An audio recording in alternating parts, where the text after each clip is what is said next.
mesa de el segundo día de Congreso. La mesa que presento en este momento lleva por título Dinámica y heterogeneidad de los mercados laborales actuales, 4 caracterizaciones de la relación trabajo-informalidad. Antes de presentarles a las ponentes de esta mesa, me gustaría hacer como una pequeña recapitulación de lo que hemos estado viendo en las distintas mesas que se llevaron a cabo el día de ayer, y incluso la que acaba de terminar, la de la mañana. Por suerte, o no sé si es la mejor expresión, pero hemos podido ir viendo, hemos podido ver que la informalidad, o hablar de economía informal, no pareceríamos estar tan alejados de las caracterizaciones o las definiciones de economía informal en las distintas disciplinas que hemos estado participando en el Congreso. Entonces, desde el derecho o desde las otras ciencias sociales, hemos visto cómo se puede definir, cómo se puede conceptualizar esto de la economía informal. Hemos logrado ver las diferencias que hay entre la economía informal, la flexibilidad, la precarización, la economía ilegal, pero no solo las diferencias, sino también los vínculos que están establecidos o que se establecen entre estos sectores distintos que funcionan en la realidad, en este caso en la realidad mexicana, pero pudimos ver también hace un rato el ejemplo español. Otra cuestión que ha quedado de manifiesto, me parece, a partir de las presentaciones, es que estamos hablando de un fenómeno sumamente complejo, que tiene distintas perspectivas de análisis, que tiene distintas aristas, y que por lo tanto eso obliga a que el fenómeno sea abordado no desde una sola disciplina, o que no debería ser abordado desde una disciplina, sino que requiere el trabajo multidisciplinario e interdisciplinario para poder aproximarnos de una manera más integral, digamos, a conocer el fenómeno, a analizarlo y poder explicar lo que sucede en este sector de la economía que, por los datos que hemos podido ver, es un sector bastante importante. Entonces, dicho esto, me da gusto que en esta mesa estén 4 mujeres especialistas en el tema de mercados de trabajo, mercados laborales. Saben muy bien porque han trabajado y han analizado el tema de la informalidad, sobre todo vinculado a lo laboral, y entonces ellas nos van a presentar. Por un lado tenemos 2 aproximaciones que podríamos decir que son más generales o más abarcativas. Tenemos una presentación que está enfocada al análisis de la economía informal o de la informalidad vinculada al mercado laboral en el ámbito urbano o en los ámbitos urbanos. Luego una presentación sobre la informalidad del trabajo en el ámbito rural. Luego vamos a ver ya más una parte más concreta, más específica, que es la informalidad y el trabajo infantil, para terminar con una presentación que nos va a hablar de la migración y el trabajo, haciendo algunas referencias a lo que es este fenómeno de la informalidad. Y entonces para eso tenemos a la doctora Edith Pacheco. Ella es investigadora del Colegio de México, del Centro de Estudios Demográficos y Urbanos. Luego tenemos a la doctora Patricia Román, es investigadora del Centro de Investigación y Estudios Avanzados de la Población de la Universidad Autónoma de México. Tenemos a Aileen Matus, que es asistente de investigación del CIDE, y a Luciana Gandini, que es que en este momento está haciendo su postdoctorado en el Centro Regional de Investigaciones Multidisciplinarias, en CRIM, en Cuernavaca, que es parte de la UNAM. Entonces, sin más, le doy la palabra en primer lugar a Edith.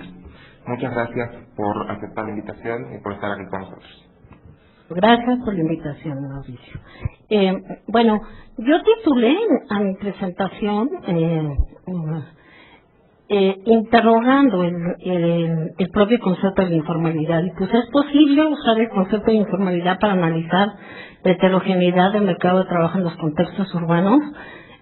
Ayer mismo pues nos decía Mauricio de las diferentes maneras de aproximarse a la informalidad y que eso implica diferentes contextos y diferentes perspectivas de análisis. Y bueno, yo tengo una postura, digamos que casi la respuesta sería no, sino que tenemos que hablar de procesos específicos y de condiciones específicas en el mercado de trabajo, pero voy a hacer el seguimiento de la informalidad misma, ¿no? Entonces, lo primero que les quiero comentar es cómo se estudia el mercado de trabajo en México.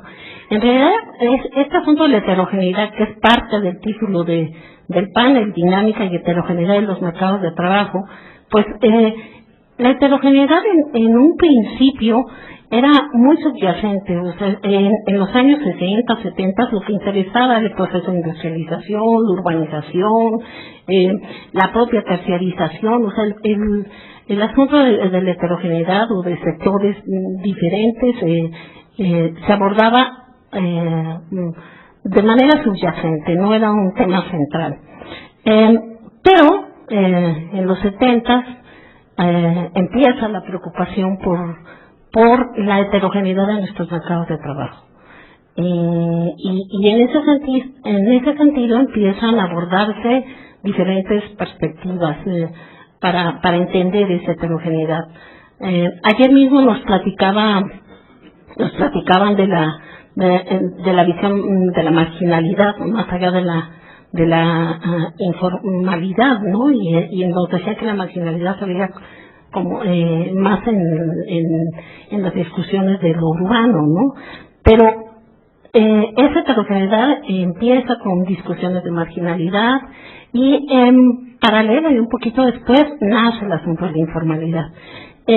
Hay una postura, una crítica a la informalidad y hay un grupo de personas que piensan que es mejor hablar de trabajo asalariado y no asalariado más que de informalidad.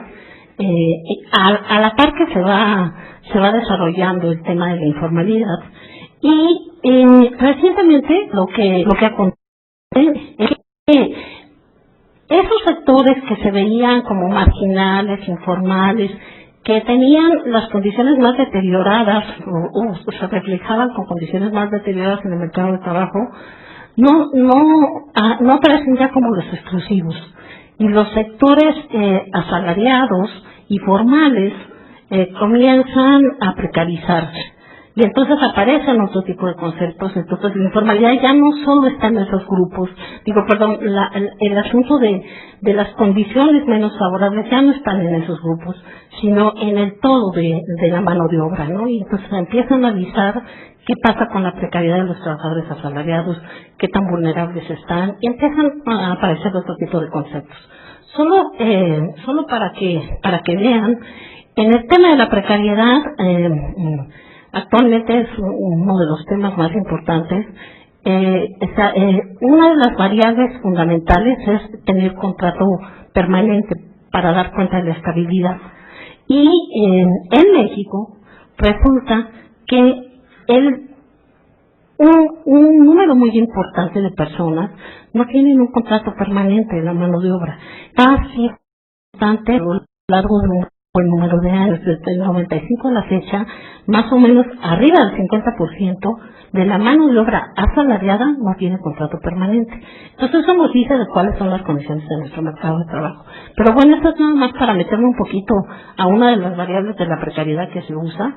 Pero entonces muy rápido voy a pasar, porque yo pienso que ayer Mauricio fue como muy claro en ponernos en el debate las tres perspectivas más conocidas de la informalidad y una más integradora, pero yo lo que quiero es un poco como compartirles que estas perspectivas tienen su historia, y tienen su historia porque las condiciones del mercado de trabajo han sido diferentes a lo largo de los años, y del 70 a la fecha han sido diferentes, y aparecen diferentes maneras de analizar esas situaciones. Voy a pasar muy rápido entonces por esto, pero creo que es muy importante que conozcan esa historia desde la mirada del mercado de trabajo. Entonces, La perspectiva que Mauricio ayer le llamó dualista. Hay una corriente importantísima de la OIT en este sentido, y la OIT lo que decía es esa incapacidad de los sectores modernos para generar empleo y esa heterogeneidad productiva hacen que en el mercado se construyan dos sectores, el mercado formal y el mercado informal. Por eso se habla de la dualidad. Desde aquella época, en realidad, ellos planteaban, el propio IPREAL, planteaba la informalidad, digamos, en el último eslabón de las condiciones del mercado de trabajo, ¿no? Entonces, bueno, eso fue como la entrada más común en América Latina para dar cuenta de la informalidad. La informalidad es nada más para que tengan ahí la historia, pero la informalidad, hay una respuesta a esta postura, hay una respuesta en el sentido de que la informalidad no está desvinculada de lo formal. Ayer nos decían eso, lo importante es ver las articulaciones, no podemos ver al informal, al sector informal, sin articularlo con lo formal. Hay una respuesta que Mauricio nos planteaba que era el estructuralista, que yo le llamo de corriente neomarxista, digamos, porque ellos lo que plantean es que en realidad es el uso de la mano de obra, el abaratamiento de los costos laborales, lo que hace que los empleadores subcontraten a los trabajadores y que eso genere el sector informal. O sea que tiene una función preponderante en términos de la dinámica del sector formal. Bueno, me voy a detener aquí un poquito. Estando en esa discusión aparece Hernando de Soto. ¿Se acuerdan que ayer nos comentaban qué pasó con Hernando de Soto? Bueno, Hernando de Soto lo que plantea es a la informalidad vista más desde, digamos, desde la parte que tiene que ver con las no regulaciones, la no legalidad, digamos, estar fuera estar no registrados. Ayer nos decían cómo esa visión permeó a muchas instituciones internacionales y cómo fue significativa, pero en realidad en los estudios que se hacen sobre el tratamiento de Hernando de Soto, lo que se ha señalado es que perdió todo el marco teórico desde donde se analizaba, y además los referentes empíricos también se volvieron más complejos con esa postura y no ayudó mucho al entendimiento de la informalidad.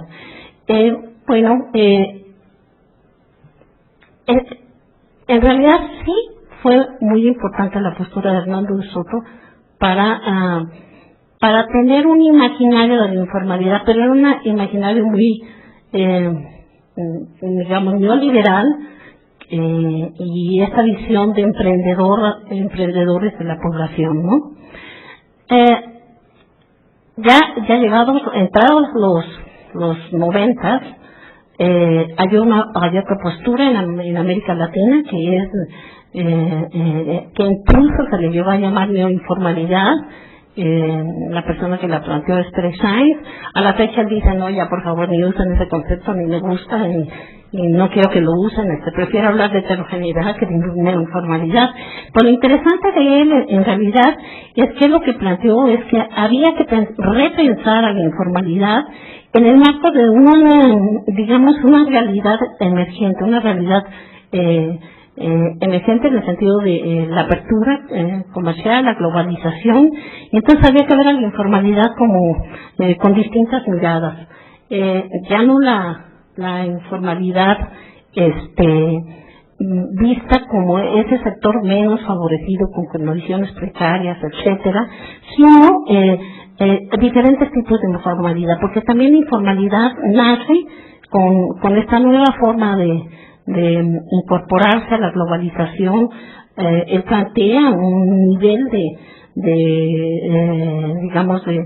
informalidad que tiene que ver con la neoinformalidad subordinada, en el sentido de que se subordina a procesos de maquila y se construye todo un sector que está subordinado a esos procesos. Pero también él reconoce que hay en otro escalón, que es el escalón de abajo, que en eso se coincide, digamos, con la postura original de la informalidad, que tiene que ver con la informalidad de subsistencia. Entonces, bueno, esto es como la historia, ¿no? Y quería contárselas un poco porque eso fue cambiando a lo largo del tiempo. ¿Qué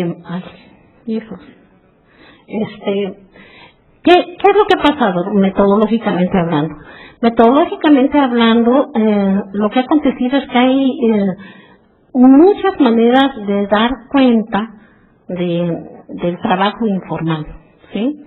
La aproximación de la OIT era una aproximación que tenía que ver con dar cuenta de la informalidad vista como la informalidad en pequeños establecimientos con baja productividad, incluso en condiciones de no acumulación, y entonces se usaban esos indicadores, o sea, el tamaño del establecimiento, los trabajadores por cuenta propia.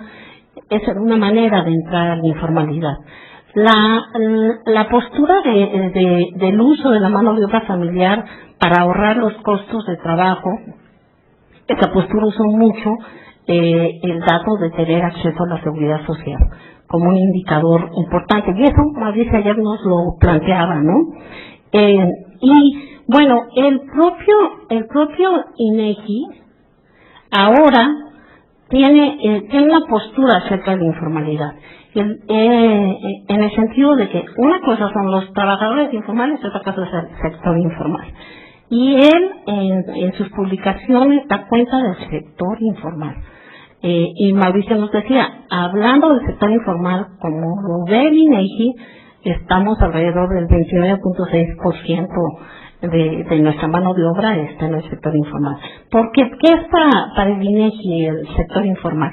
El sector informal para el INEGI son aquellos trabajadores que declararon trabajar de manera independiente o trabajar en sus unidades familiares, que no tienen un local frecuentemente, que no llevan contabilidad si tienen un negocio familiar, y que además se distinguen en función de las ramas de actividad. Hay una selección de ramas para poder seleccionar a lo que se denomina el sector informal o que denomina el INEGI el sector informal. Bueno, después de toda esta entrada, yo creo que me van a poder comprender porque mi postura es que usar el concepto de informalidad para dar cuenta o sea, hablar de la informalidad es hablar de muchas cosas. En los años 80, fines de los 80 y 90 se decía, es que es como meter a costar muchas situaciones diferentes y verlas en agregado es complicado, ¿no? Pero bueno, entonces, ¿qué es lo que yo les voy a presentar de aquí en adelante? En realidad lo que voy a hacer es un poco presentarles información y tendencias de las variables que han sido utilizadas para dar cuenta de la informalidad, ¿sí? No hablar de la informalidad como un todo. Uno de las, digamos, elementos fundamentales para hablar de la heterogeneidad de nuestros mercados de trabajo ha sido dar cuenta de la coexistencia de trabajo asalariado y no asalariado en el mercado de trabajo. Esta gráfica que tienen aquí es una gráfica que tiene la proporción de trabajo asalariado y la proporción de trabajo no asalariado desde el 50 a la fecha. Y como pueden ver, casi es una línea constante. Esa coexistencia de trabajo asalariado y no asalariado es lo que nos caracteriza como un mercado de trabajo. Y en realidad, sí podríamos decir que a lo mejor el trabajo no asalariado, el trabajo asalariado en los 50 era cualitativamente diferente al de ahora, pero lo que sucede es que tenemos esa coexistencia y hay que dar cuenta de ella. La siguiente gráfica, en realidad aquí lo que les quiero explicar, porque como a mí me tocó hablar de la informalidad urbana, resulta ser que la encuesta a partir de la cual se puede hablar de la informalidad con los datos del INEGI clasifica los tamaños de localidad en 4.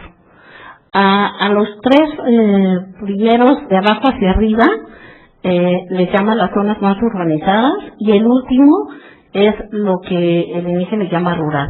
Las zonas más urbanizadas son de 3 tipos: las localidades de 100,000 y más, las localidades que están entre 15 y 100,000, las que están entre 2,500 y 15, que eso se le llama urbano bajo, y las menos de 2,000, que se le llama rural.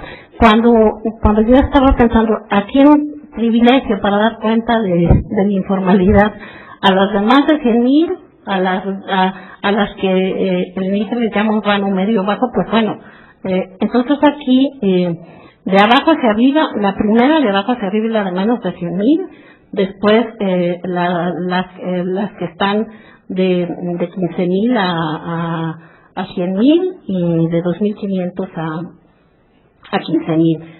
Por eso están como en color rosa. Y la penúltima, digamos, es la rural. Bueno, no creo que se detengan en todo, pero el color azul nos dice la proporción de asalariados en nuestro mercado de trabajo. Y como ven, la proporción de asalariados es muy diferente por tamaño de localidad. Pero sin embargo, la coexistencia del trabajo por cuenta propia es significativo, que son los colores verdes casi en todos, pero pues con más importancia en los contextos rurales o menos urbanizados. Otra de las variables que se ha usado para aproximarse a la informalidad es el tamaño de establecimiento. Les decía que la postura de la OIT era dar cuenta de lo que pasaba en los pequeños establecimientos, de menos de 5 incluso era. Lo que también acontece me dice 5 minutos antes, lo que acontece en nuestro mercado de trabajo es que también la importancia de los pequeños establecimientos o los microestablecimientos es muy significativa. En realidad, alrededor del 40% de la mano de obra del país está incorporada a pequeños establecimientos, y pequeños también tienen una parte importante. Entonces, y también hay una permanencia de a lo largo del tiempo, de la importancia de los pequeños establecimientos. Aquí lo que tienen en estas gráficas es ya la primera barra es las localidades de 100,000 y más, y la última barra es lo que es el nacional. Lo que les quiero demostrar aquí es que, sumando el azul y el rojo, esos solamente son establecimientos de 1 a 5 empleados, ¿sí? Y sumando esos, el 40% de la mano de obra en el país y en los contextos más urbanizados está en esos establecimientos. Y si le sumamos los pequeños, el 60% de la mano de obra está en pequeños establecimientos. Entonces, los grandes establecimientos es el color azul, y como pueden ver, de más de 2,500 trabajadores, y pues es mucho más reducido. Lo que tienen en esta siguiente gráfica es una clasificación que usa el INEGI, que yo quería presentárselas porque sí es muy común que la veamos en las publicaciones. El INEGI clasifica a las unidades económicas de la siguiente manera.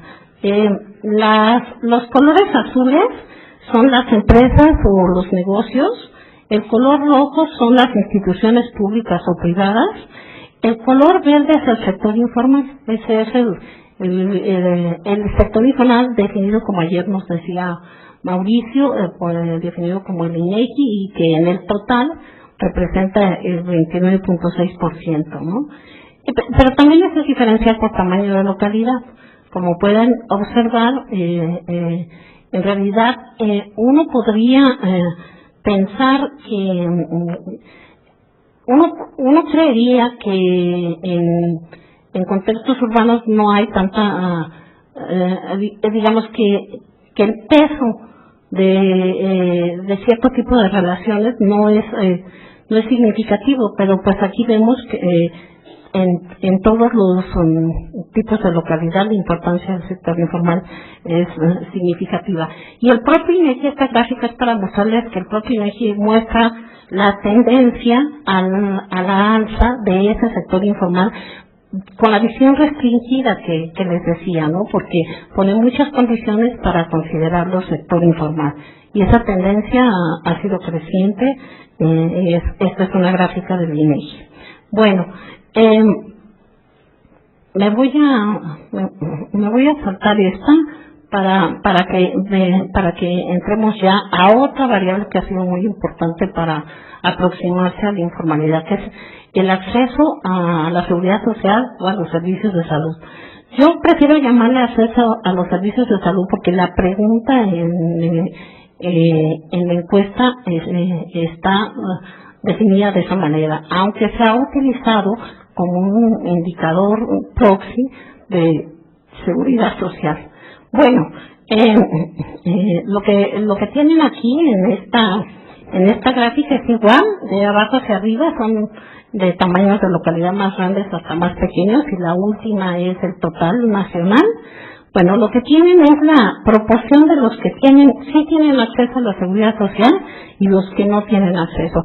Ahí, ¿se acuerdan que nos decía, ayer Mauricio nos decía, bueno, si lo vemos desde esta perspectiva, pues prácticamente el 60% de la mano de obra no tiene acceso a la seguridad social. Pero si lo vemos en localidades pequeñas, pues eso casi es el conjunto de la mano de obra de esas localidades pequeñas. Pero incluso en localidades de más de 100,000, la proporción que no tiene acceso a la seguridad social es muy importante y lo debemos de tomar en cuenta. Bueno, esto es nada más una gráfica que tiene que ver con esos dos, formas de clasificar a los tipos de unidades económicas. Las primeras son las empresas, y entonces por eso ven que la barra de sí tienen acceso a la seguridad social, la parte azul de la primera barra es elevada. Las siguientes son las instituciones públicas o privadas, y bueno, mucho está marcado por las instituciones de gobierno, pues hay una parte importante que sí tiene acceso a la seguridad social, pero la siguiente es la informalidad, que hay un grupito chiquito que sí tiene acceso, o el trabajo doméstico, que también pues es, digamos, pocas trabajadoras domésticas están aseguradas en el Seguro Social. Bueno, ahora quiero entrar a otro aspecto. Yo les decía que generalmente se veía la informalidad se habían visto las condiciones menos favorecidas en los pequeños establecimientos, en lo que se llamaba lo informal. Sin embargo, cuando entra el tema de que las condiciones precarias que se manifestaban en sectores diferentes al sector formal empiezan a caracterizar al sector formal y aparece lo que les decía del concepto de precariedad, bueno, en realidad también ahí hay que atender a la mano de obra asalariada que tampoco tiene condiciones de acceso a seguridad social. Y este es un cuadro que tiene que ver con el dato de la mano de obra asalariada y con la importancia de los trabajos permanentes. Bueno, sabemos que la discusión ahora de la reforma, los trabajos temporales y los trabajos permanentes fueron como un elemento de la discusión importante, y como podemos ver, en los trabajos temporales de los trabajadores asalariados, arribita del 70% tiene acceso a la seguridad social, pero cerca de un 25% no tiene acceso a la seguridad social, aún en esos contratos temporales. Y a esos también hay que atender, ¿no? La idea de esta sesión era pues abordar el asunto de las políticas posibles, ¿no? Esta es una gráfica de los salarios por hora.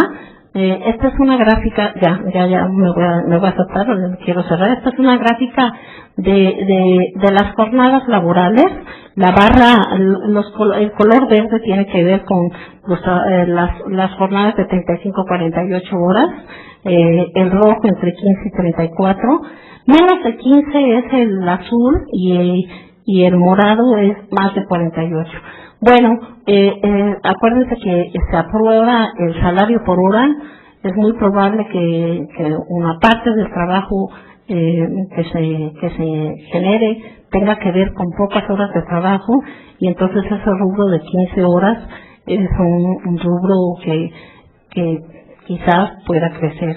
Pero en la gráfica de los ingresos sí vemos que justo es ese rubro el que tiene el menor número el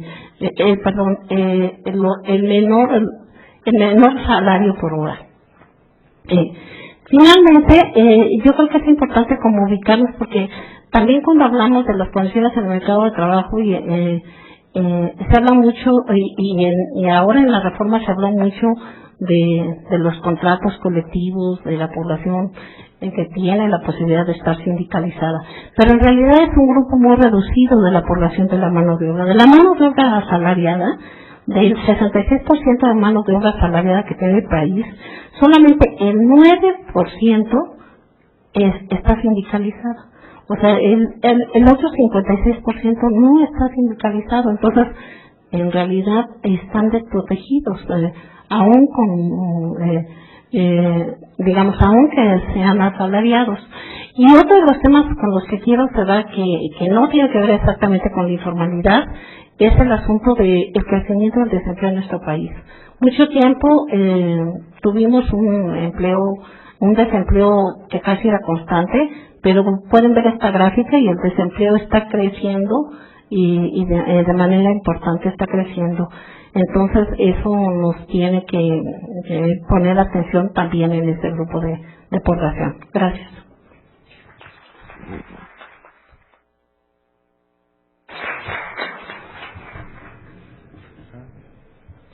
Muchas gracias, Edith. Recuerden que si tienen preguntas, que las vamos a recuperar al final de esta mesa, y les van a ir pasando unos papelitos para que puedan ir anotando. Gregorio no está, pero les dejo compartir. Voy a. Muchas gracias.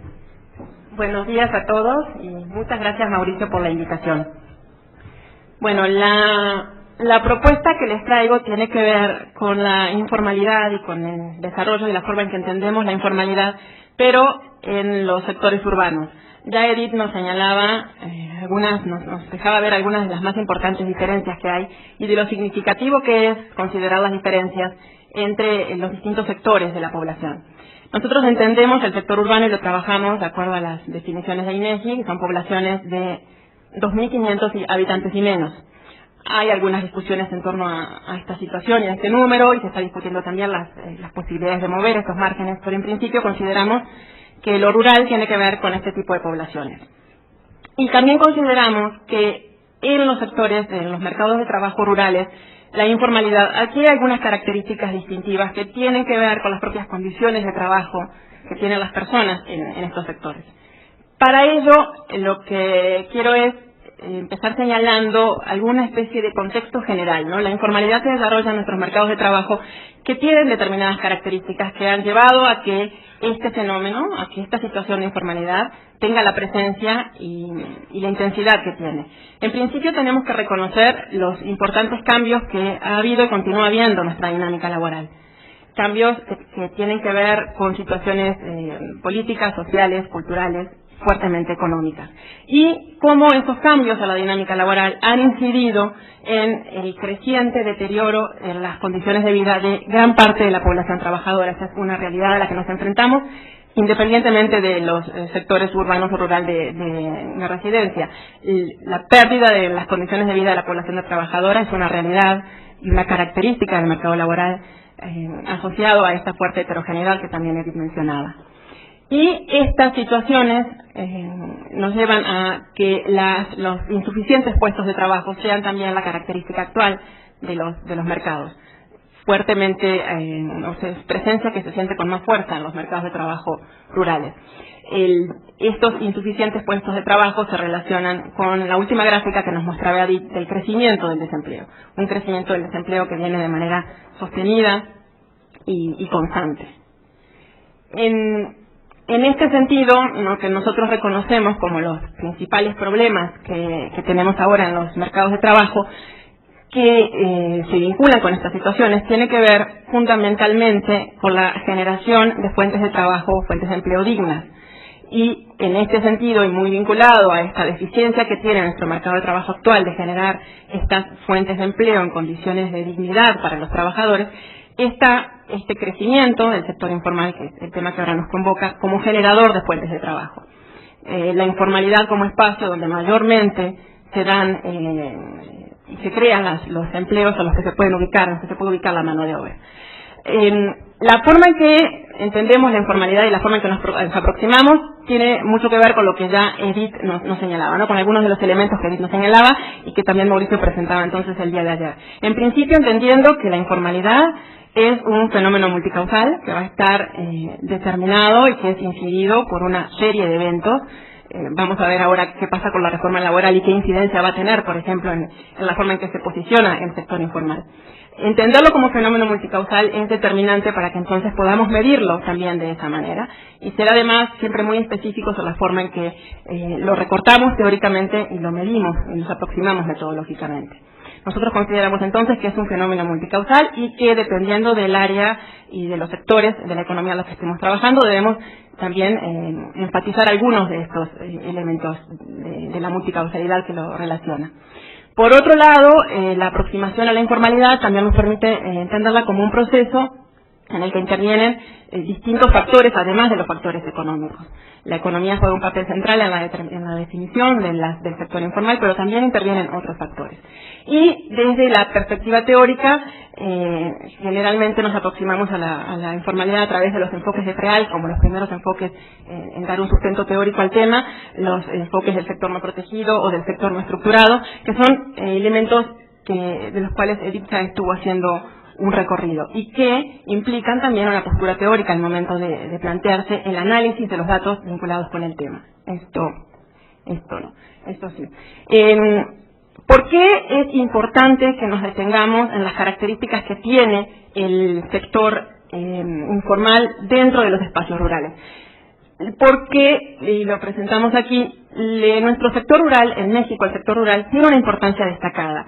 Si bien desde hace ya unas cuantas décadas México se ha consolidado como un país predominantemente urbano, aún el sector rural mantiene una importancia relativa, sobre todo si consideramos, como señalamos ahí, que aproximadamente 25 millones de mexicanos viven en comunidades rurales, decíamos en comunidades de 2.500 habitantes y menos, y que por lo tanto hay una importante cantidad de mano de obra que se emplea en estos sectores rurales.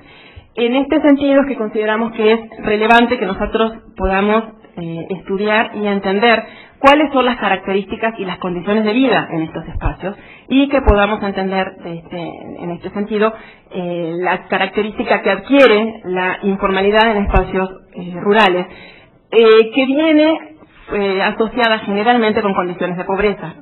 Generalmente la informalidad viene asociada a condiciones de pobreza en los mercados laborales, pero en el mercado rural acentúa esas condiciones.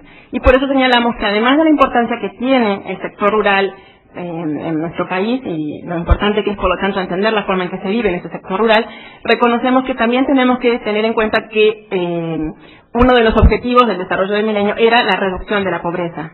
Y bueno, si la informalidad y la pobreza vienen tan fuertemente ligadas dentro del espacio rural, creemos que es todavía más importante poder analizar y diagnosticar de la manera más actualizada posible lo que ocurre en estos espacios. Por eso, la primera parte del ejercicio es un poco pensar cómo definimos, ¿no? ¿Qué es el mercado de trabajo rural informal y quiénes están adentro de este mercado de trabajo rural informal? Como lo señalamos allí, la vinculación directa de la informalidad con la definición de qué es la informalidad viene desde nuestra perspectiva del lado de considerar a los trabajadores como trabajadores desprotegidos. La informalidad genera desprotección en el sector y en los trabajadores. Y una desprotección que, por lo tanto, tampoco ayuda a esta búsqueda de fuentes de trabajo en condiciones dignas, ¿verdad? Y esa desprotección viene dada, y ahí señalo algunas formas en las que nos podemos aproximar a discutirlo, por la propia desprotección legal y jurídica, en tanto que son trabajadores que no tienen protección de seguridad social. Ya Eric nos mostraba unos cuantos datos que reafirman un poco esta posición. Esta desprotección también viene dada por el tipo de relación laboral que los trabajadores establecen con los empleadores, que en los espacios rurales, en determinados nichos del espacio laboral, son relaciones prácticamente semifeudales, por las formas en que se establecen. También la desprotección viene dada por la incertidumbre que tienen los mecanismos de contratación de esos trabajadores. No hay certezas en cuanto a los tipos de contrato, que mayormente son inexistentes, no hay certezas en cuanto a los salarios, no hay certezas en cuanto a ningún tipo de prestación o de condiciones laborales. Y, en vinculación con esto, son trabajadores desprotegidos porque están expuestos a jornadas y a regímenes de trabajo muy largos, muy extenuantes por las propias condiciones y características que tiene el trabajo en el mercado, en el espacio rural, pero además con inexistentes condiciones de seguridad. La seguridad en el trabajo es un espacio realmente donde, pensando en este seminario que está orientado al reto de las políticas públicas, pues bueno, la seguridad en el trabajo es uno de los aspectos donde más hay que buscar incidir, porque es uno de los espacios de mayor abandono. En este sentido, pensamos que el sector informal, o definimos el sector informal más que vinculado a esquemas de producción, a formas de producción, a estrategias de sobrevivencia. En el espacio rural consideramos que el sector informal se vincula fuertemente con las estrategias de sobrevivencia que tienen los trabajadores, que mayormente asumen estas características. Y aquí, y nada más como para señalarlo nuevamente, las características del trabajo rural, independientemente del sector en el que se posicione, independientemente del sector formal o informal, son mayoritariamente trabajos temporales. También lo señalaba Edith hace un momento, son trabajos temporales y muchos de ellos trabajos sin contrato. Asociado a esto van a ser trabajos discontinuos por las propias características que este trabajo tiene, depende muchas veces en el caso del trabajo agrícola, los periodos de cultivo. Se tienen varios empleadores, generalmente no hay un único empleador en el trabajo rural. A su vez, y asociado a que hay varios empleadores, es un trabajo que se realiza en distintos establecimientos, que mayormente es remunerado por tarea, a destajo o por hora, características que sospechamos van a incentivarse mucho y van a fortalecerse mucho ahora con la reforma laboral. Decíamos, no tienen contratos. Y una característica que es distintiva del mercado de trabajo rural es que mayormente en determinados nichos, en determinados espacios del tamaño de las empresas, existen los intermediarios, que son figuras que también en muchas ocasiones atentan contra esta dignidad en el trabajo que estábamos señalando. Estas características son las características del trabajo rural en general. Sin embargo, si las vemos así, también podríamos decir que son las características que puede tener el trabajo en el sector informal. Por esto que decíamos de que indudablemente el espacio rural y la informalidad están mucho más fuertemente asociadas de lo que ocurre en los espacios rurales.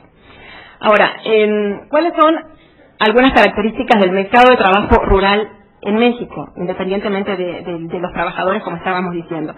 En principio, que el mercado de trabajo rural en México comprende todavía a un sector muy importante de la población y de la actividad económica. Si bien gradualmente ha ido perdiendo presencia, decíamos que si bien desde los 60 también México se ha urbanizado, en consecuencia ha ido perdiendo un poco de presencia el mercado de trabajo rural, aún comprende a una gran cantidad de personas, comprende un sector muy importante y muy significativo. A su vez, otra característica que creo que es muy importante y que debemos tener muy en cuenta cuando analizamos el mercado de trabajo informal es que el medio rural en México es de carácter ampliamente heterogéneo. Y es heterogéneo tanto por las características de los trabajadores como por las características de los empleadores y de las empresas que allí se posicionan. A su vez, el medio rural mexicano está teniendo un cambio demográfico muy importante. Asociado con esto que decíamos de la pérdida cada vez más de de los sectores rurales en el país. Y estos cambios demográficos inciden también de manera muy fuerte en las presiones que se ejercen sobre el mercado de trabajo y en las características que va a tener la población trabajadora. Por otro lado, existen todavía de manera más acentuada en algunos espacios que en el medio urbano, fuertes diferencias en la inserción laboral de hombres y de mujeres. Es mucho más frecuente, mucho más común encontrar en los espacios urbanos discriminación en los tipos de salarios y los tipos de contratación hacia las mujeres que hacia los hombres. Si bien sabemos que también es una característica de todo nuestro mercado de trabajo, que aún hay brechas importantes en cuanto al género, se acentúa en el mercado de trabajo rural. A su vez, los ingresos de la población en el medio rural se han visto mucho más perjudicados con todos estos cambios de la dinámica en los mercados de los que comentábamos, y se han visto perjudicados en magnitud y en incidencia de las dos maneras. Otra característica de nuestros mercados es la importante proporción de jóvenes y de jóvenes adultos que se están incorporando al mercado rural, al mercado laboral en los espacios rurales, también con fuertes características de discriminación y de muy bajos salarios, mucho más bajos, e incluso sin salarios en la categoría de trabajadores familiares sin pago. Por otra parte, me pasé una, creo, a ver. No, ¿verdad? No, y otra característica importante del espacio rural tiene que ver con la necesidad que han tenido hogares y trabajadores en este medio de diversificar sus actividades. La diversificación de actividades ha sido una característica de los últimos años, que ha estado vinculada con la propia precarización que se ha visto en el mercado rural. Bueno, por un lado con la precarización y por otro lado, claro, con las características también de los cultivos y de la estacionalidad que tiene la agricultura. En este sentido, y reconociendo estas características, es que señalamos que necesitamos estudiar o distinguir lo urbano de lo rural en el estudio del mercado de trabajo y sobre todo en el estudio de la informalidad, como ya les adelantaba en principio, por la fuerte vinculación que tiene la informalidad con la pobreza en estos espacios. Por otro lado, como también señalábamos ahora, por la intensificación de las brechas salariales entre hombres y mujeres y también en el caso de por grupos etarios, para los jóvenes en particular. Otra característica que hace que sea distintivo el estudio de la informalidad, o que debería ser distintivo el estudio de la informalidad en los mercados de trabajo, tiene que ver con esto que planteábamos, la diversificación de actividades, lo que obliga a estas características que también mencionábamos en un principio, ¿no? Más de un patrón, diversos establecimientos, etcétera. Y porque hay, asociado con estas situaciones, hay un importante crecimiento de la precariedad vinculada con el constante y sostenido aumento de la informalidad. Estos elementos, consideramos nosotros, nos obligan a buscar o a enfocar el estudio de la informalidad en los espacios rurales de una manera distinta, desde teoría y desde metodología, a lo que ocurre con los espacios urbanos. Profundizando un poco en algunos de estos elementos. Cuando decimos que la informalidad y la pobreza se acentúan en el medio rural, lo señalamos porque consideramos que la informalidad en el mercado de trabajo rural va a ser, como señalamos así, un factor decisivo para que una importante proporción de la población rural se mantenga en la pobreza. La característica del mercado de la informalidad es fundamental para la perpetuación de la pobreza en los individuos y en los hogares. Y porque entre los pobres de las áreas rurales, de los sectores rurales, menos de la mitad tienen acceso a mercados de trabajo formal. Cuando veíamos la gráfica que nos presentaba Edith entre la distinción entre los trabajadores asalariados y no asalariados, veíamos que en las zonas de menos de 2.500 habitantes, menos de la mitad son trabajadores asalariados, un poco en asociación con esta situación. En cuanto a estas brechas que se intensifican en las condiciones laborales por género y por edad, tenemos que considerar que el predominio de la informalidad es fundamental para que podamos entender que si bien las mujeres en la agricultura fundamentalmente representan un porcentaje significativo y representan además un área de oportunidad en determinados espacios, son una mano de obra necesaria en determinados espacios, aún persisten las desigualdades de acceso a los recursos y aún sufren de fuertes elementos de discriminación. A esto se suman, a estas condiciones se suman los mecanismos de intermediación laboral y de subcontratación, que también inciden en en la perpetuación de la pobreza y en la generación de empleos. En relación con la diversificación de actividades, bueno, es un poco esto que señalábamos, ¿no? La diversificación se da de acuerdo con distintas situaciones y formas de explotación agropecuaria, pero está presente. La diversificación genera un abanico de posibilidades, desde los trabajadores temporales hasta los trabajadores permanentes. La diversificación tiene que ver, como también señalábamos, con la estacionalidad en la agricultura, y la diversificación también está presente en trabajos agrícolas y no agrícolas del mercado rural, porque también eso es importante destacarlo. Y me voy a apurar. Como la asociación que ocurre o que nosotros vemos en la informalidad y la precariedad. El empleo precario ha sido inevitablemente una característica de la agricultura mexicana, no es algo nuevo, ha estado siempre presente. Porque en principio señalamos que por el trabajo a la agricultura es en fuerte dependencia de factores naturales que influyen de manera muy importante en las características que el empleo agrícola tiene. Pero esta característica natural del trabajo agrícola evidentemente genera precariedad porque no hay ningún tipo de regulación de esta situación. O sea, en México no tiene ningún tipo de regulación mediante acuerdos o convenciones laborales que hagan que esta situación de precariedad pueda de alguna manera controlarse. En este sentido, nosotros, a modo de comentarios finales, señalamos que son las propias características del mercado de trabajo rural las que explican las condiciones de informalidad que se generan y se perpetúan al interior de este mercado. ¿Por qué? Por las propias características que decíamos, ¿no? Por un lado, por la muy fuerte debilidad en el diseño y la aplicación y el control de las instituciones básicas del mercado de trabajo, es decir, como el establecimiento de salarios mínimos, de protección social, de sindicalización o de formas de contratación. En los mercados de trabajo rurales, estas instituciones básicas del mercado de trabajo están realmente muy desdibujadas.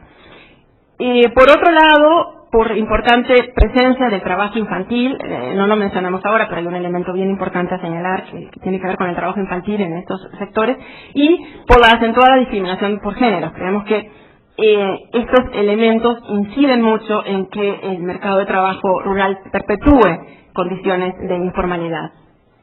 En este sentido, y en el marco de un congreso que apunta a los retos que el Estado tiene en materia de política pública para este sector, nos animamos a señalar algunos elementos que consideramos son muy importantes.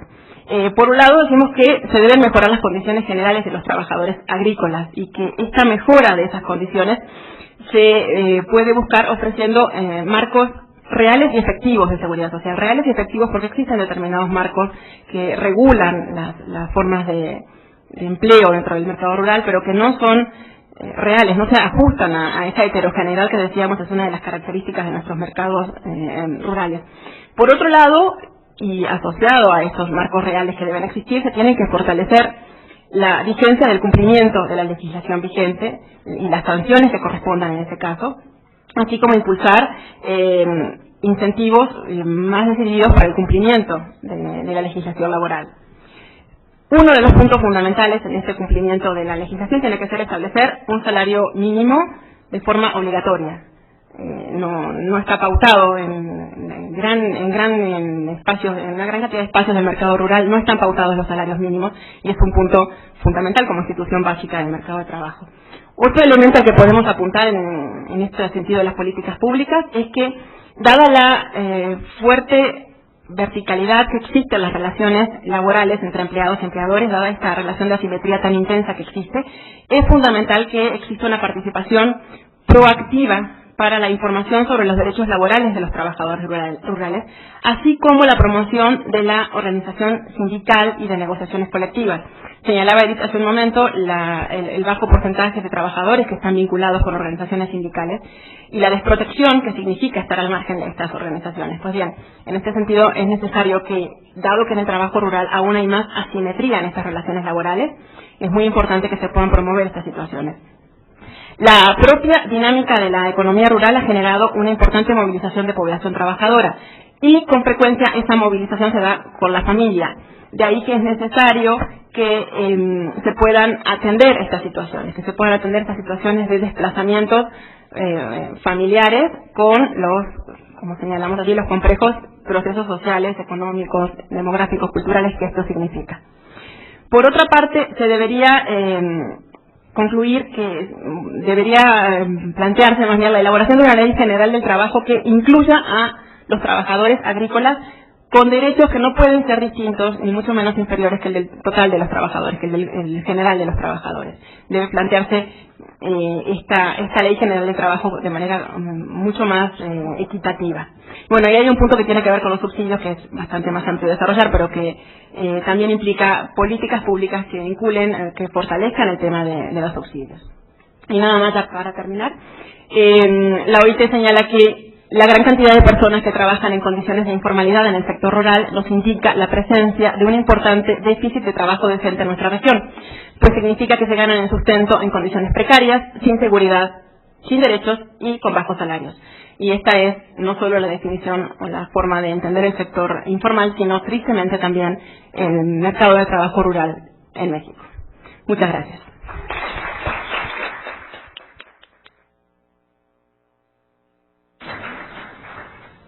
Muchas gracias a la doctora Patricia Román.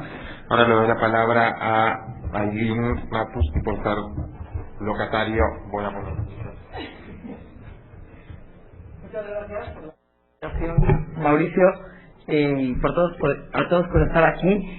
Siguiendo la línea de análisis de los mercados laborales urbanos y rurales, yo voy a seguir en esa línea, pero desde una perspectiva diferente que tiene que ver con los aspectos de trabajo infantil.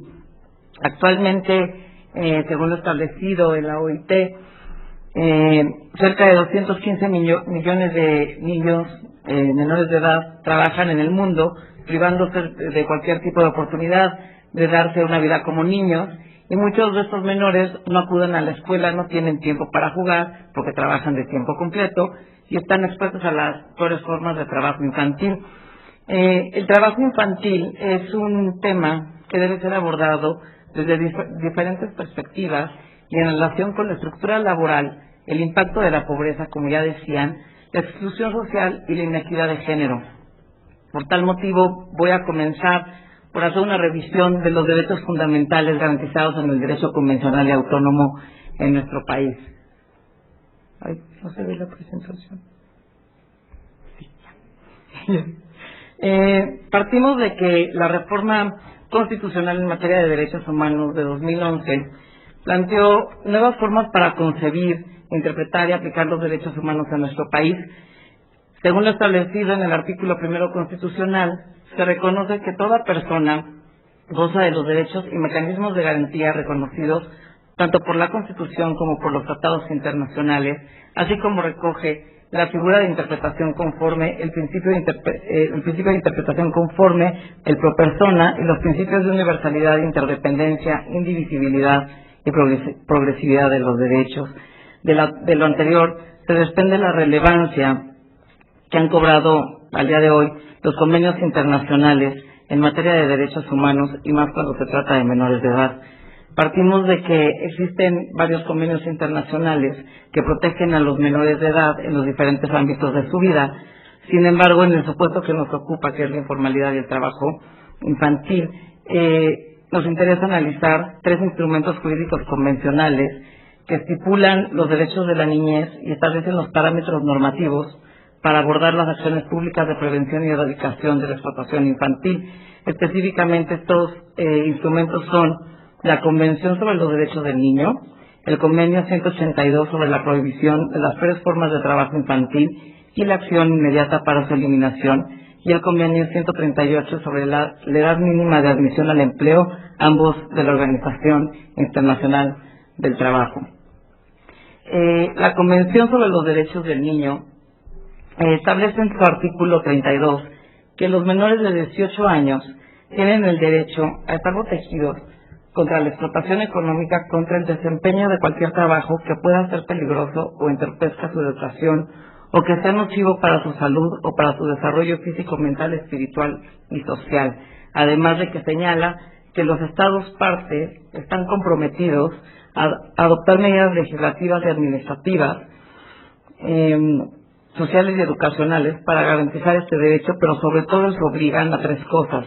fijar edades mínimas para trabajar, reglamentar lo referente a horarios y condiciones de trabajo y establecer sanciones para garantizar la aplicación de este artículo. Por su parte, el convenio 138, relativo a la edad mínima de admisión al empleo, establece que esta no debe ser inferior a la edad en que cesa la obligación escolar o en todo caso a los 15 años. Cabe señalar que aunque este convenio no ha sido ratificado por el gobierno mexicano, resulta útil analizar sus directrices y propuestas. En el caso del convenio 182, este establece una serie de directrices y propuestas para eliminar las peores formas de trabajo infantil, que son todas las formas de esclavitud, la venta y tráfico de niños, la servidumbre por deudas, el trabajo forzoso u obligatorio, incluido el reclutamiento forzoso y obligatorio de niños para utilizarlos en conflictos armados, la utilización y el reclutamiento a la oferta de niños para la prostitución, la producción de pornografía o para la realización de actividades ilícitas, en particular la producción y el tráfico de estupefacientes. Si hacemos un análisis constitucional, tenemos que el establecimiento de los derechos de la niñez en México está en el artículo 4 constitucional. De esta manera se le dio un rango constitucional al respeto y protección de los derechos de la infancia. Fue a partir de esta reforma que se establecieron las bases normativas para la promulgación en el año 2000 de la Ley para la Protección de los Derechos de las Niñas, Niñas y Adolescentes.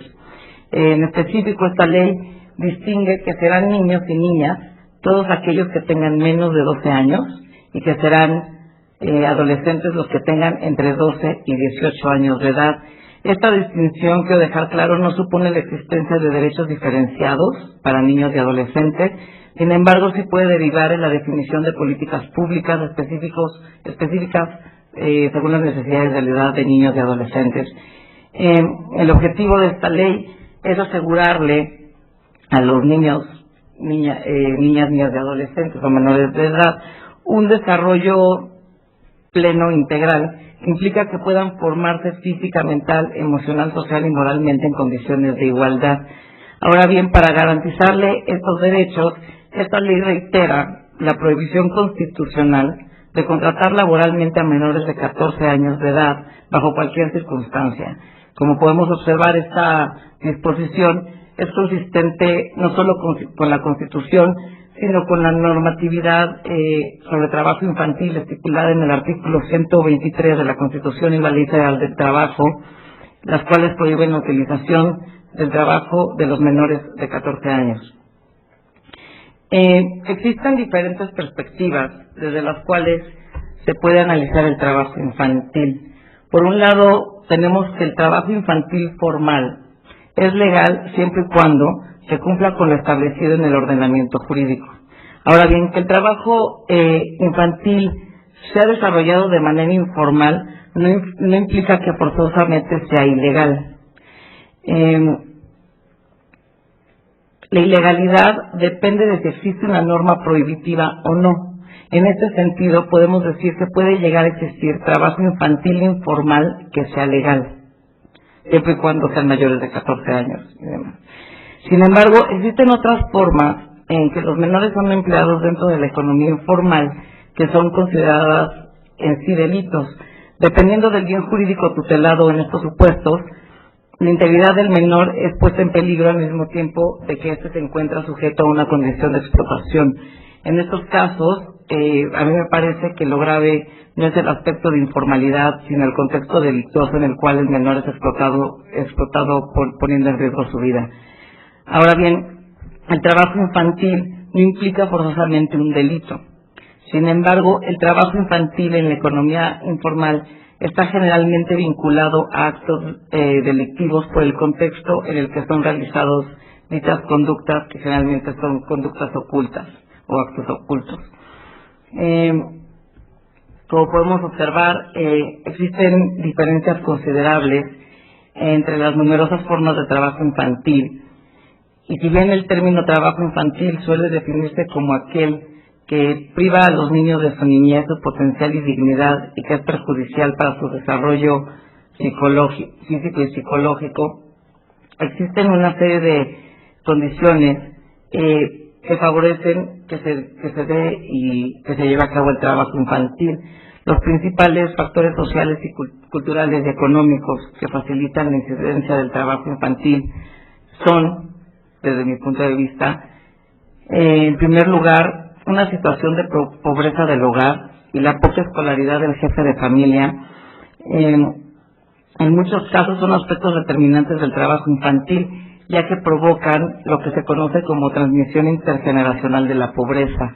Los bajos ingresos de los padres requieren que los menores trabajen para contribuir al ingreso familiar y de esta manera se disminuye su ingreso a la escuela.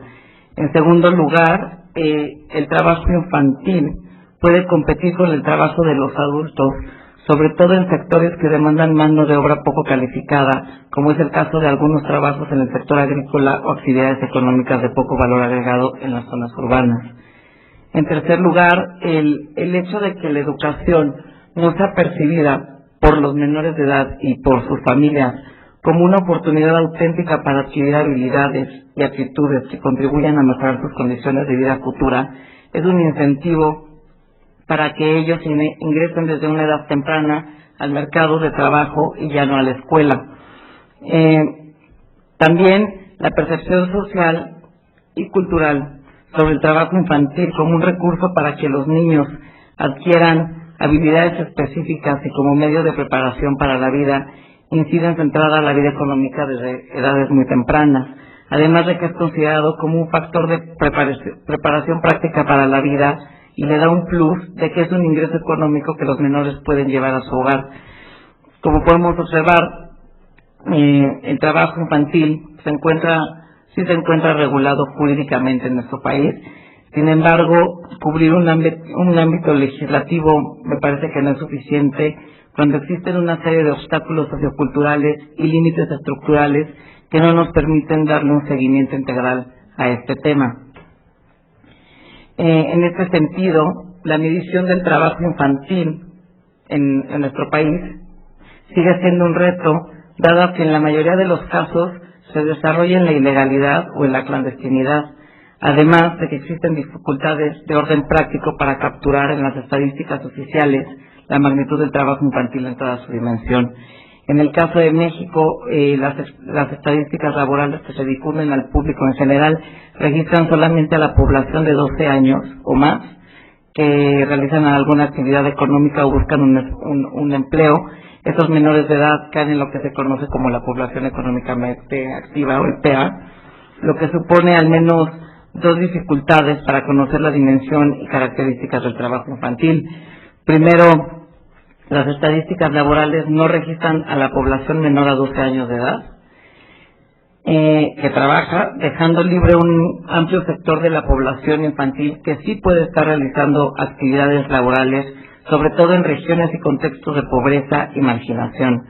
Segundo, las estadísticas ofrecen escasa información sobre un tipo de trabajo infantil que está particularmente extendido, sobre todo entre las niñas y las adolescentes, y que no necesariamente se reporta como una actividad económica, y es el trabajo doméstico. En resumen, podemos decir que a la fecha no se ha establecido un sistema de monitoreo y evaluación que mida y dé a conocer la situación del trabajo infantil, sobre todo cuando cae dentro del ámbito de la economía informal. Una vez realizada una contextualización jurídica y social, me interesa señalar algunas de las ramas de la actividad económica en las cuales trabajan los menores de edad, ya que nos permite tener un panorama mucho más detallado de los sectores económicos donde se encuentra mayormente el trabajo infantil. El concepto, empiezo con lo del concepto de actividad económica, porque este abarca la mayor parte de las actividades productivas que realizan los menores, con excepción de las tareas que realiza dentro de la propia familia o en la escuela. El concepto de niño o adolescente económicamente activo es más una definición estadística que jurídica, aunque esta definición no corresponde a la expresión trabajo infantil que se utiliza en relación con su erradicación. Es un indicador que resulta útil para aproximarnos a conocer la magnitud del trabajo infantil potencial, porque no solo incluye a los que trabajan, sino a los que sin hacerlo están dispuestos a ingresar al mercado laboral.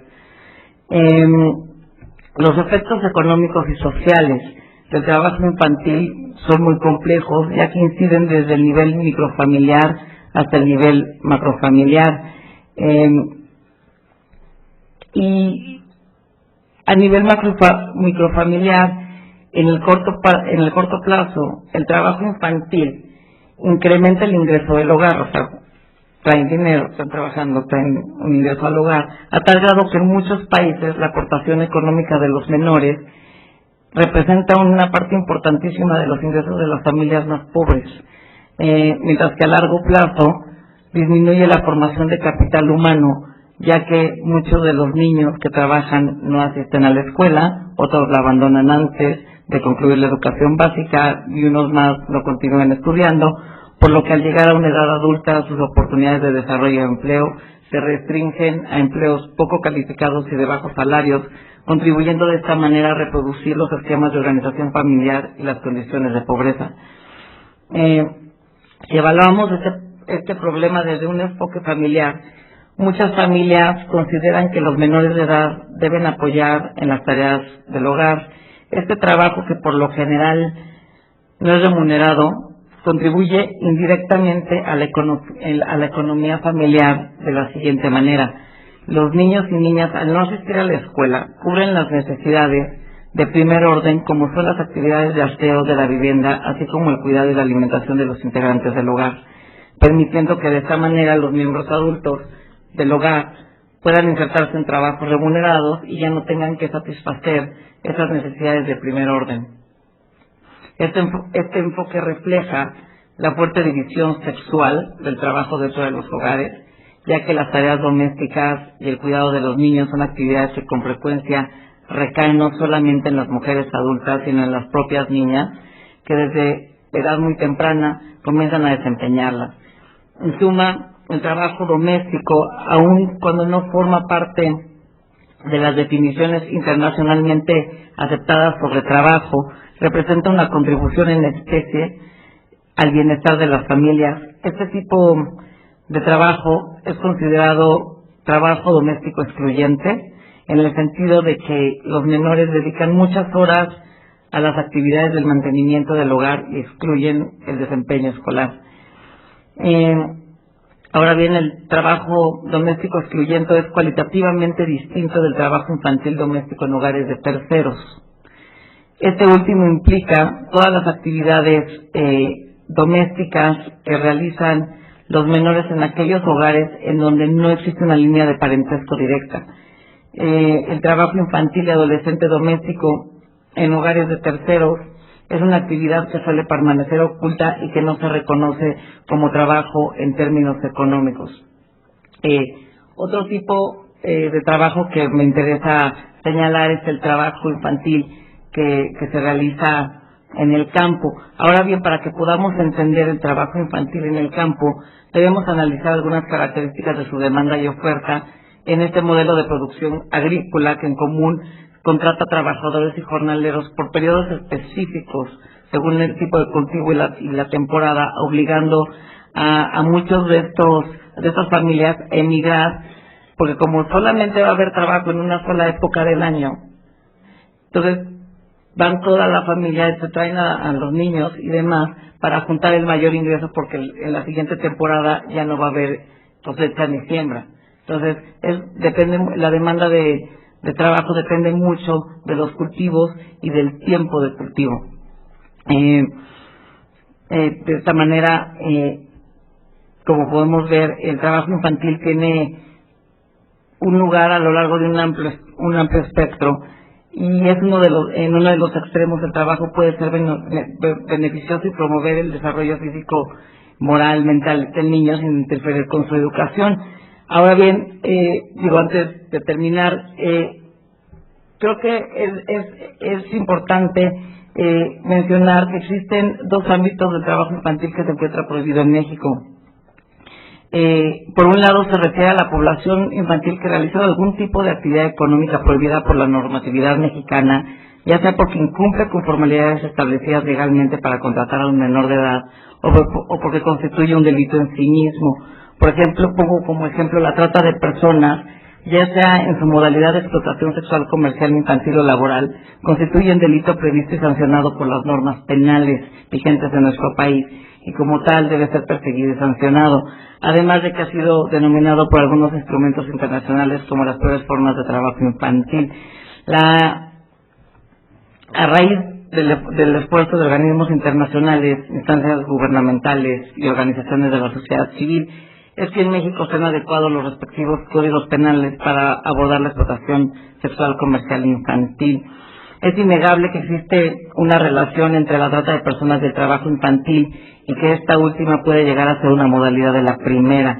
Si bien es cierto que la trata de personas no puede ser considerada propiamente un trabajo, es un problema que comparte raíces y condiciones con las formas primarias del trabajo infantil.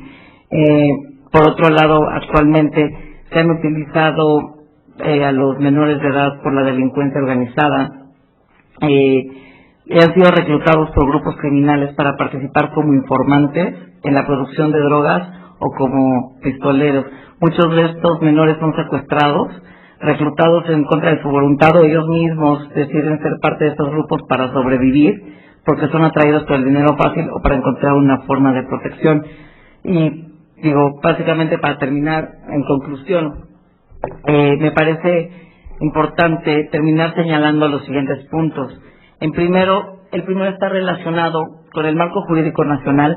Podemos afirmar que nuestro país sí cuenta con instrumentos jurídicos adecuados y que regulan el trabajo infantil. No obstante, si la legislación en la materia fuera aplicada y supervisada adecuada y oportunamente por las autoridades, yo creo que habría un cambio radical. Segundo, si bien la definición del trabajo infantil prohibido en la Ley Federal del Trabajo es un marco de gran utilidad para definir aquellas formas de explotación laboral de las personas menores de 18 años, requiere ser actualizada para incluir nuevos tipos de trabajo que prevengan como mínimo cualquier tipo de explotación y de trabajo doméstico en hogares de terceros que por su naturaleza se den la privacidad de las casas, impidiendo que sea posible de regular y vigilar por la autoridad competente. En tercero, me gusta, en cuanto a la mención del trabajo infantil, podemos afirmar que esta sigue siendo un reto en nuestro país, ya que existen algunas dificultades de orden práctico que impiden que se refleje realmente la magnitud del trabajo infantil en toda su dimensión. La percepción social y cultural del trabajo infantil, vista como natural en esta característica de país pobre o en vías de desarrollo, debe cambiar. Así como la idea de que el trabajo infantil es una consecuencia inevitable de una situación de pobreza. Debe de haber una voluntad y un compromiso político para que se establezcan políticas públicas integrales que articulen una visión estratégica de prevención y erradicación del problema con acciones orientadas a atender a los que hoy están trabajando. Y por último, yo creo que debemos sensibilizarnos y hacernos partícipes de los problemas y los riesgos del trabajo infantil y adolescente, tanto a nivel físico como emocional, así como del impacto económico que tendrá la falta de educación en estos niños en lo referente a los ingresos de su vida a largo plazo. Muchísimas gracias.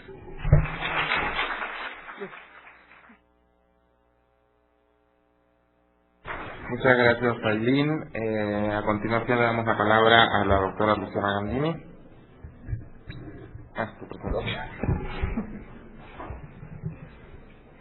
Buenas tardes, muchas gracias Mauricio por la invitación a participar en la mesa. Gracias.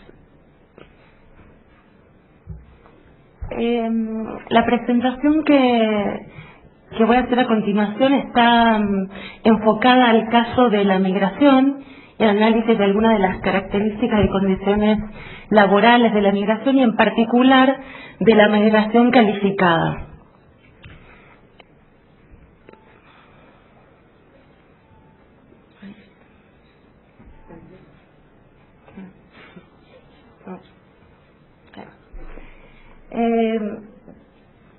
voy a utilizar algunos datos, bastantes datos en la presentación, que vienen de la encuesta de la Comunidad Americana de los años 2001, 2005 y 2010, y algunos datos del Censo de Población y Vivienda del año 2000 y 2010 de México. Quisiera empezar diciendo que el tema de la migración calificada tomó mucho auge durante los años 2000, a partir de un gran incremento que experimentó a nivel mundial un tipo de migración que había sido desatendida. Digamos, fue una migración que tuvo mucho auge en los 60, tanto en términos de lo que ocurría como en términos del interés analítico, que años posteriores se abandona y parecería que pierde peso, y en los 90 tiene un incremento importantísimo a nivel mundial, pero particularmente en el caso de la región de América Latina y el Caribe, es la región que más crece en esa década entre el 90 y el 2000, con el aporte de migrantes calificados, es decir, de altos niveles educativos, y como tales estoy tomando aquellos que tienen licenciatura o más, a pesar de que podríamos tomar también otros criterios de definición de migración calificada. Y dentro de la región de América Latina y el Caribe es México quien tiene el mayor aporte de migrantes calificados hacia otros países de la OCDE. Entre el 90 y el 2000, el aporte que tiene México en migrantes calificados es de casi el 160%. De manera que los augurios a principios del 2000, de la evaluación de la década de lo que ocurre en los 90, era el estrepitoso crecimiento de la migración calificada, esta pérdida de recursos humanos calificados y lo que eso puede implicar para el país.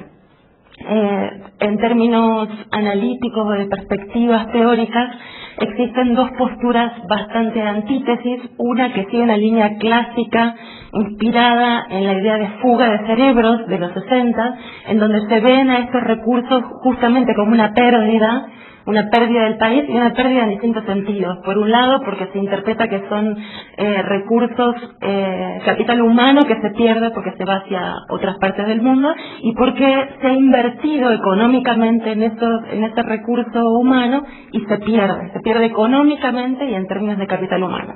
Y hay otra postura, antítesis, que es más que una pérdida, lo veo como una ganancia, en el sentido de entender que hoy en día, en un mundo global de talentos y de trabajo, más que pensar en la migración en términos definitivos, como lo hacía esta perspectiva clásica, como pensar que hay gente que se va y nunca más va a regresar, sino que son personas que siguen teniendo vínculos, intercambio y circulación con su país de origen, podría potencializarse y pensarse como una ganancia para el país que los envió o de donde partieron.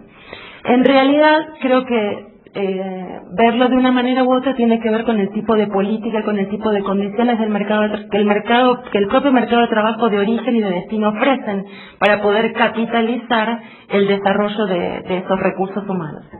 Entonces, en el marco de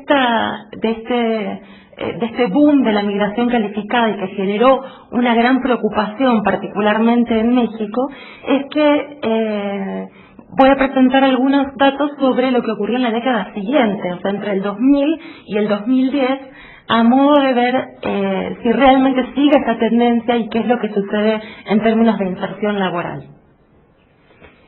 Aquí lo que vemos es que en la década entre el 2000 y el 2010, en términos relativos, continúa aumentando la migración de calificados, de personas calificadas, y aquí estamos tomando específicamente la migración de mexicanos hacia Estados Unidos, pero en esta década el aumento fue de 75%, es decir, en términos relativos y comparativos fue menor a lo que ocurrió en la década pasada, aún así en aumento. Y mucho más si lo vemos en relación a lo que aumentó la migración total, es decir, independientemente del nivel educativo que tengan, esta migración durante esta última década aumentó en 32%. Y en particular hubo un comportamiento diferencial en relación al quinquenio de la década. Como ven, en el primer quinquenio la migración calificada aumentó en 40-41% en relación a un 24% que le hizo la migración total, y el segundo quinquenio presenta una desaceleración muy probablemente relacionada con la crisis financiera y económica que experimentó Estados Unidos, pero como ven, sigue teniendo un crecimiento relativo muy por encima de la migración total, que fue de tan solo un 6%. Habrán escuchado que fue un debate importante de discusión sobre que la migración en general de México a Estados Unidos llegó a presentar un saldo migratorio igual a cero, es decir, que se compensa entre las entradas y salidas, que fue histórico en relación a lo que venía ocurriendo en las últimas décadas en este flujo migratorio. Pero quizás el dato más llamativo de lo que ocurrió en esta década es el aumento, en particular, de las personas calificadas pero que tienen nivel de posgrado, es decir, los más calificados dentro de los calificados, aquellos que tienen maestría o doctorado. Si vemos en estas gráficas, lo que vemos son profesionistas mexicanos en México y en Estados Unidos. Y lo que se ve además es que los profesionistas en México crecieron en esta década en un 85%, es decir, quienes tienen licenciatura o posgrado, mientras en Estados Unidos, perdón, pero no veo de acá, lo hicieron el 75%. Y el dato más llamativo es el crecimiento de la población mexicana con posgrado que reside en México, que creció en un 160% en la década, en relación a un 60% que le hizo quienes mexicanos con doctorado o maestría que están en Estados Unidos. Es decir, que lo que llama poderosamente la atención y el dato más significativo es que aumentó mucho más quienes lograron tener estos niveles educativos en México y que se quedaron residiendo en México. Ahora veamos en términos, para valorar un poco en términos de esta visión de fuga o qué tanto perdemos en relación a estos recursos humanos, lo que vemos es de los mexicanos por formación profesionista, de licenciatura y más, en el año 2000 el 6% de ellos se encontraba en Estados Unidos, el 6.4%, y en el 2010 el 6.1%. Digamos que prácticamente esta relación permanece en proporciones similares.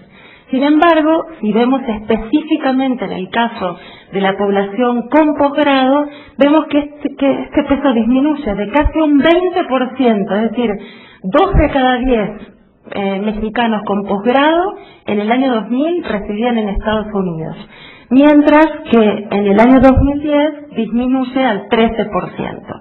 En ese sentido, y en términos de una visión de pérdida, lo que podemos decir es que ha disminuido la fuga de cerebros o la pérdida de estos recursos humanos calificados o muy calificados. ¿Qué significa esto? Esto significa que es un gran reto en términos del mercado laboral, tanto para quienes pretenden insertarse aquí o allá. Para analizar el tema de migración y de migración calificada en particular, lo ideal es ver el fenómeno de ambos lados de la moneda, es decir, qué ocurre para aquellos que residen en México en términos laborales y qué ocurren para los que se van hacia afuera. Hoy vamos a centrar la mirada en aquellos que están en Estados Unidos, pero entendiendo que el fenómeno debe verse de una manera integral, ¿no?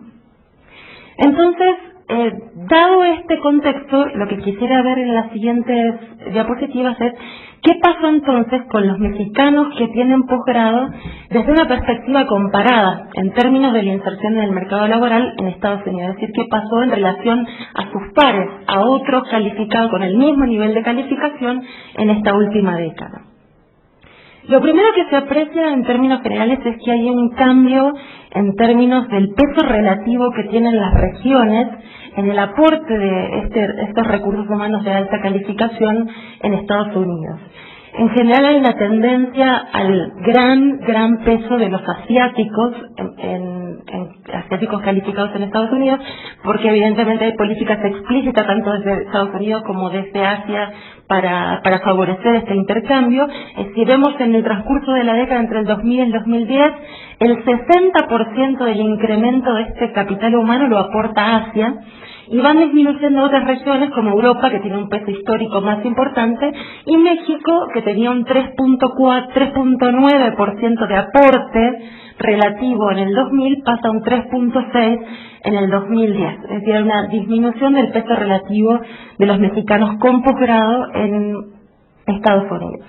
En relación a la edad, lo que apreciamos es un incremento de la edad promedio. Eso es una tendencia general que se da en todas las poblaciones migrantes con posgrado, del cual México no es ajeno, también, aunque tiene un promedio menor al de la media de la población con posgrado, de los migrantes con posgrado, y menor a otros como los europeos, que tienen un patrón claramente más envejecido.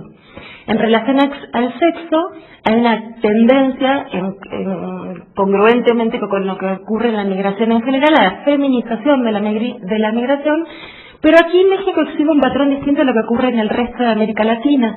En el resto de las regiones de América Latina, entre el 2005 y el 2010, se invierte el peso, es decir, pasan a ser más importantes las mujeres calificadas que los hombres, y en algunos casos también en términos absolutos son más mujeres que hombres, lo cual implica un patrón de cambio muy importante en la composición de la fuerza laboral calificada.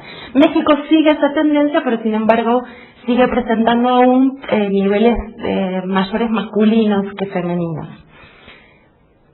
En relación a otras características que tienen que ver con la migración y con cómo esto puede afectar la inserción laboral, en términos de la condición de la ciudadanía, lo que se observa como patrón generalizado es un aumento a obtener la ciudadanía. Es decir, si ven en promedio la población migrante con posgrado, en el año 2000 casi el 50% era ciudadano, mientras que en el 2010 el 57% lo era. Esa es una tendencia generalizada, aunque México presenta, como notan en la barra morada, los niveles más bajos de ciudadanización en los 3 años, en todos los casos. Otra característica que se exhibe en la década es un aumento del tiempo promedio de estancia. Eso también es congruente con lo que pasa en la tendencia de la migración en general, es decir, en promedio permanecen más tiempo en Estados Unidos. Si se fijan, además en el caso de la migración calificada, estos tiempos son largos. En promedio, en el año 2000, estos migrantes con posgrado tenían 17 años de estancia, mientras que en el año 2010, 20. Y en el caso mexicano también se observa una tendencia al incremento, aunque un poco más paulatino. Y finalmente otra tendencia que es importante para evaluar la inserción laboral tiene que ver con el lugar en donde realizaron sus estudios. Y como ven, y aquí lo que está medido es si esos estudios fueron realizados en Estados Unidos o fueron realizados fuera de Estados Unidos, y donde en la categoría fuera la mayoría de estos casos realizaron sus estudios en sus lugares de origen. De nuevo aquí hay 2 temas importantes a ver. Desde el lado de la fuga es la importancia supuestamente de esta pérdida de esos recursos que se invirtió en el país y se fueron hacia otro lado, y eso lo pongo entre comillas porque habría que ver si realmente es así. Y desde el lado de lo que puede aportar haber estudiado en Estados Unidos para lograr una mejor inserción. En ese sentido, la tendencia general también es al incremento de quienes han estudiado en Estados Unidos. Si ven, hay que ver de abajo hacia arriba, está al revés, quizás hubiera sido más práctico de otra forma. Las barras de abajo, el conjunto de abajo es 2001 y el de arriba es 2010, y como ven, es más importante los que han estudiado en Estados Unidos en el año 2010. México exhibe esta tendencia, pero de nuevo, con un patrón mucho más paulatino. De hecho, México se sitúa alrededor del 50% prácticamente en todos los años.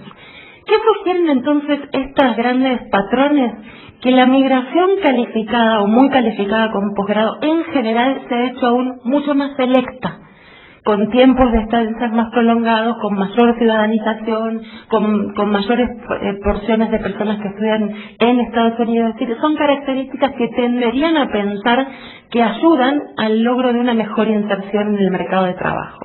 Entonces, lo que quisiera que veamos a continuación es si realmente esto se refleja en las condiciones de inserción y, en particular, cómo le va a México y a los mexicanos con posgrado en relación a las demás regiones, ¿no? A las demás migrantes. Aquí lo que tenemos es la evaluación de la población económicamente activa, de la población inactiva y de los ocupados y desocupados. ¿Cuál es la tendencia general de la década? Al aumento de la población económicamente activa, y más aún entre el 2005 y el 2010, y eso lo pueden ver en la última fila, es el total de la población migrante, y en la primera, en el caso de los nativos, los que son Estados Unidos.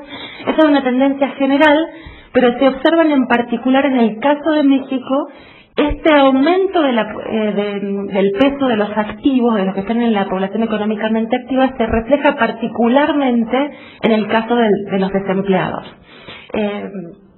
El desempleo es mayor en el caso de los mexicanos con posgrado en los 3 años y con una tendencia al incremento, de 4.9 a 7.3 en el año 2010. Aquí lo que quiero ver es, bueno, estas son personas con posgrado, con nivel de posgrado, sin embargo, no necesariamente pueden estar insertas en ocupaciones con tal nivel, con esa calificación en la ocupación.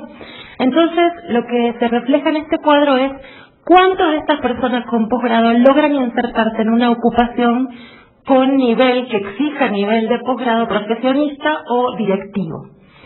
Como se ve, en general, la tendencia general es que aproximadamente 7 de cada 10 logran una inserción en una ocupación en correspondencia con su nivel educativo. Sin embargo, de nuevo, México exhibe los niveles más bajos de correspondencia, o sea, solamente el 42% en el año 2001 y el 55% en el año 2010 logra insertarse en una ocupación profesionista. Ahora, si lo vemos en relación simplemente a México, vemos que tiene una mejora, ¿no? O sea, pasa de 42% a 55%. La diferencia lo hace verlo en perspectiva comparada, cuando apreciamos que en realidad es el colectivo migrante que presenta los menores niveles de correspondencia entre la calificación y la ocupación. Y finalmente, en términos de salario, estos son salarios mensuales, a precio sin deflactar, pero lo que nos permite esto ver es lo mismo, en relación. Si vemos el caso de México, comienza con un salario anual de $38,000 y en el año 2010 tiene $52,000 promedio anual mexicanos con posgrado. Pero de nuevo, si lo vemos en perspectiva comparada, México es el colectivo de migrantes que tiene los menores salarios dentro de los calificados.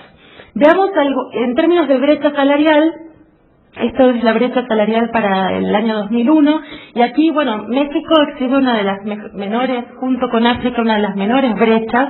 Sin embargo, eso también está asociado porque tienen los menores salarios, tanto hombres como mujeres, y en el año 2010, que mejora paulatinamente el ingreso, aumenta también paulatinamente la brecha, ¿no?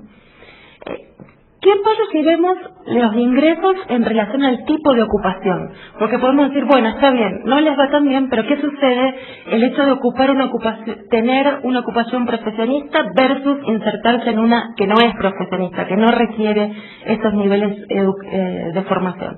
Si se fijan en la última fila, que es la población migrante total, efectivamente, quienes están en una ocupación profesionista tienen mejores niveles de ingreso, este es ingreso por hora. Y México refleja esa misma tendencia, sin embargo mantiene también los niveles menores. Y aún más, lo que presenta México es una brecha mucho más grande entre estar inserto en una ocupación profesionista y una no profesionista en cuanto a sus niveles salariales. ¿Qué pasa con haber estudiado en Estados Unidos o haber estudiado fuera de Estados Unidos? De nuevo, en general en Estados Unidos aumenta las posibilidades de tener un mejor salario, sin embargo, en México eso no se refleja. O sea, en el resto de la población migrante es un plus, es una variable que le da mejoras para la inserción laboral, pero en el caso mexicano no. Y aquí vemos el ingreso también por hora en relación a obtener la ciudadanía. De nuevo, la ciudadanía aumenta las posibilidades de obtener un mejor salario, y en el caso de México sí se aprecia esta diferencia, aunque también vemos dos cosas, que las remuneraciones siguen siendo menores y además que quienes lograban ser ciudadanos, los mexicanos que lograban ser ciudadanos, era algo que casi no cambiaba en el tiempo, ¿no?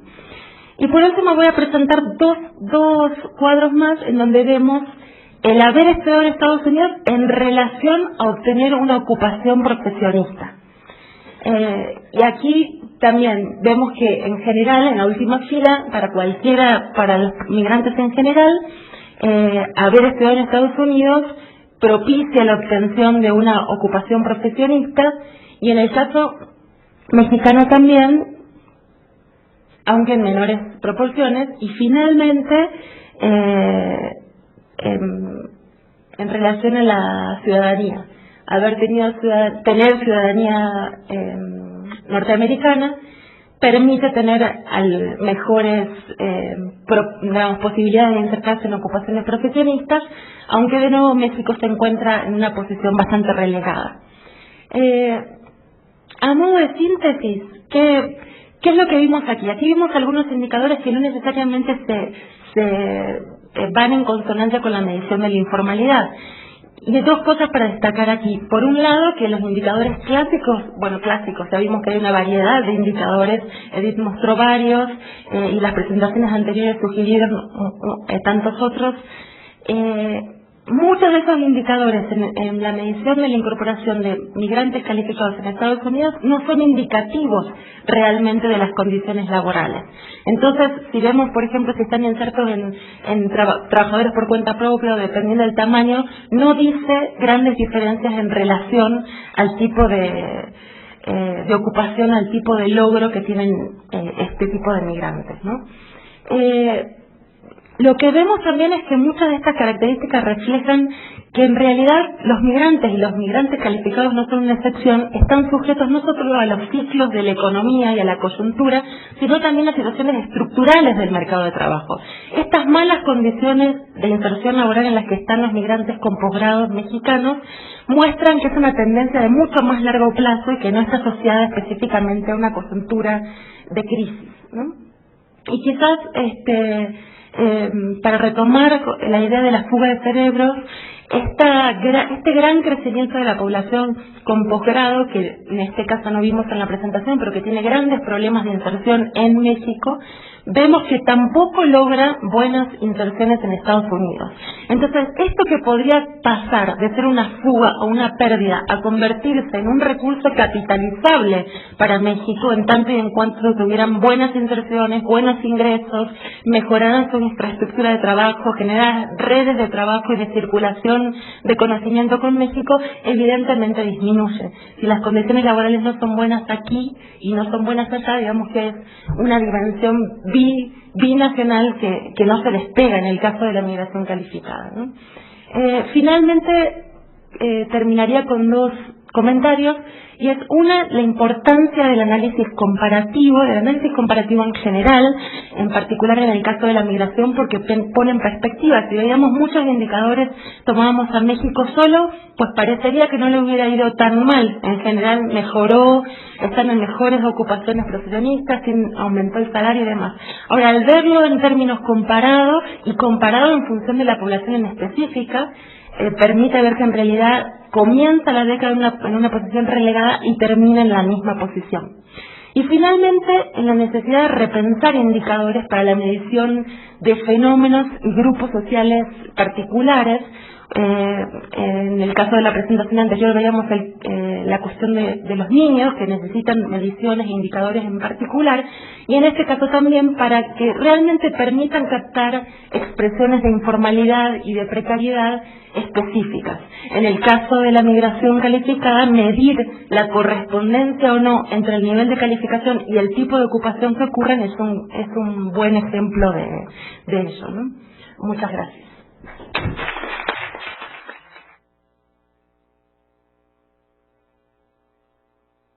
Muchas gracias, Luciana, por la presentación. Estamos bastante atrasados con el tiempo, ya son 1:25, tenemos que haber terminado a la 1, así que les pido una disculpa, que me están corriendo por todos lados. Les agradezco muchísimo a las 4 ponentes por acompañarnos el día de hoy. Les pido una disculpa a ustedes, aquí tengo las preguntas, se las paso a las ponentes y en todo caso abórdenlas allá afuera para que contesten. Muchísimas gracias por su atención. Gracias.